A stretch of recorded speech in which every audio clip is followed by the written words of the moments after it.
Retrato del artista adolescente. Autor: James Joyce.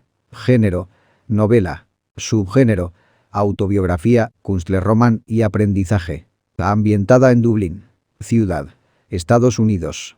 Fecha de publicación: 1916. El retrato del artista adolescente, A Portrait of the Artist as a Young Man, en inglés, es una novela semi-autobiográfica escrita por el escritor irlandés James Joyce, publicada en formato de serial en la revista The Egoist, entre 1914 y 1915, y como libro en el año 1916. Novela de aprendizaje, o Bildungsroman, 1 es la historia de un muchacho llamado Stephen Dedalus, que es el alter ego del propio autor, por lo que en ella aparecen muchos eventos basados en la vida real del escritor. El apellido del personaje hace clara referencia a Dédalo, el arquitecto y artesano de la mitología griega. Dédalo, en castellano, es también laberinto. El retrato había conocido una versión anterior, datada en 1905, que no llegó a ver la luz en vida del autor.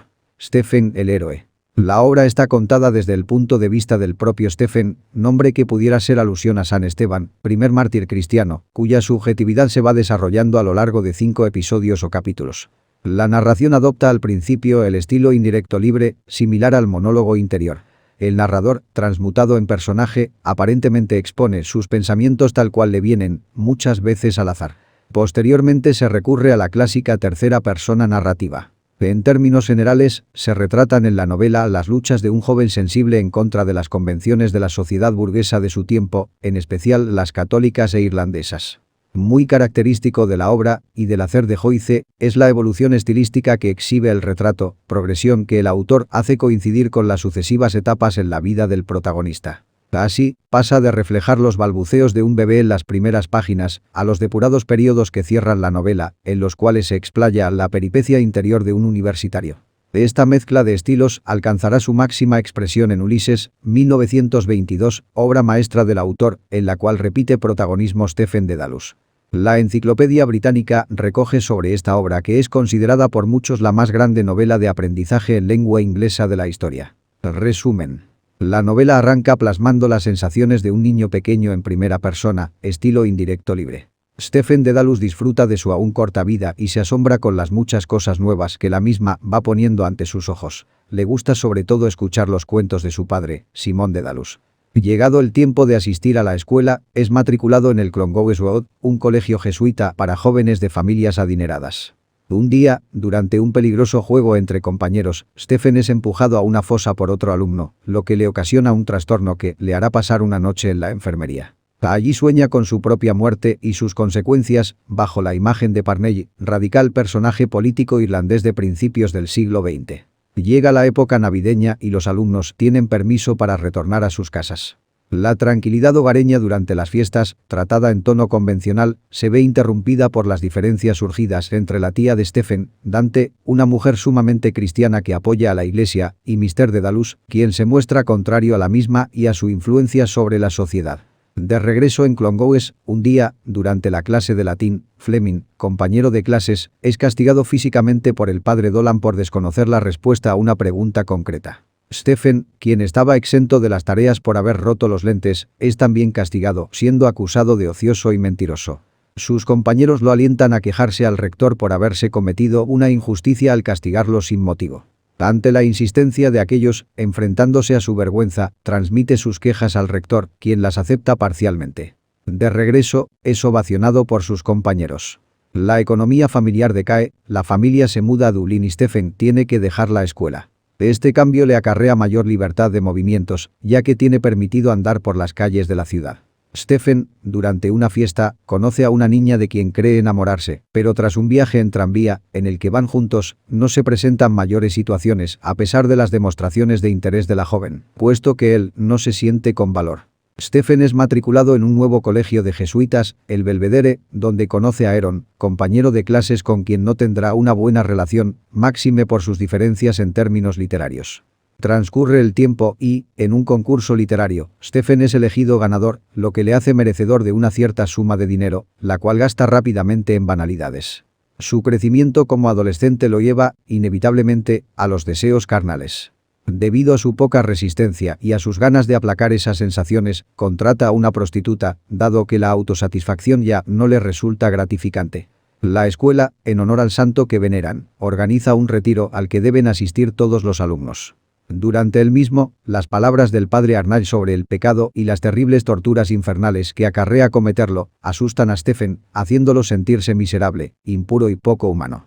Arrepentido y como parte del retiro, va a confesarse, pero fuera de la escuela, pues se sentía muy avergonzado por sus actos. Después de la confesión, aliviado, decide cambiar su modo de vida y comprometerse con la vida religiosa. Su radical cambio consiste en acatar una por una todas las reglas a las que, según la Biblia, debe ceñirse el buen cristiano, y su penitencia por los pecados cometidos consiste en privar a sus sentidos y a su cuerpo de los placeres fundamentales. De esta manera, da en comer solo lo necesario, nunca por placer, consumiendo además lo que le sea desagradable a manera de autocastigo. Lleva a cabo prácticas similares con sus otros sentidos. Sin embargo, a pesar de sus intentos, lo martiriza saber que nunca va a poder librarse del todo de los pecados que comete. Mientras tanto, en su vida escolar también ha surgido un cambio, lo cual llama la atención del rector de Belvedere, quien decide instruirlo para que sirva a la iglesia, pero Stephen no muestra mucho interés en el tema. Tras esta conversación, después de pensarlo mucho, Stephen descubre la infelicidad que le depara esa vida llena de religiosidad, todo lo cual termina por parecerle absurdo, por lo que, finalmente se aleja de la religión. Pasa el tiempo, y la trama nos sitúa ahora en su vida universitaria. El Stephen universitario es persona más madura e instruida que comienza a descubrir sus dotes literarias. En esta etapa, es considerado un alumno revolucionario, como le dicen Kant, compañero de estudios con quien no comparte opiniones. Sus amistades más cercanas son Davin, Cranley y Lynch.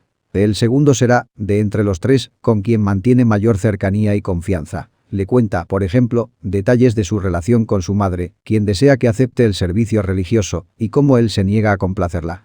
Con Lynch, más bien comparte experiencias intelectuales. Stephen, celoso, deja de asistir a la clase de irlandés al descubrir a su amada coqueteando con el padre encargado del curso. Pero, aún enamorado, termina por aceptar aquel suceso para continuar adorándola en secreto. En este proceso, decide definitivamente hacerse escritor.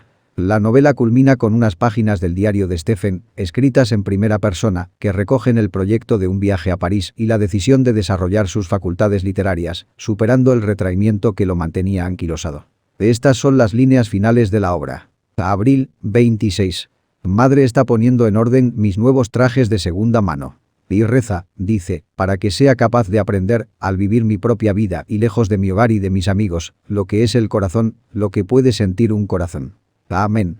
Así sea. Bien llegada, oh, vida. Salgo a buscar por millonésima vez la realidad de la experiencia y a forjar en la fragua de mi espíritu la conciencia increada de mi raza. Abril, 27. Antepasado mío, antiguo artífice, ampárame ahora y siempre con tu ayuda. 26 abril. Moteris putin mineu secondant clotes in order. Se price now, se sais, tati mayo learning mio life and away from home and friends what te artis and what it fes. Amen. So be it. Welcome, Olive. I got to encounter 40 million timeter reality of experience and to forge intensity of my soul te un created conscience of my race. 27 abril. All fater, old artificer, stand me no one de bering ostead.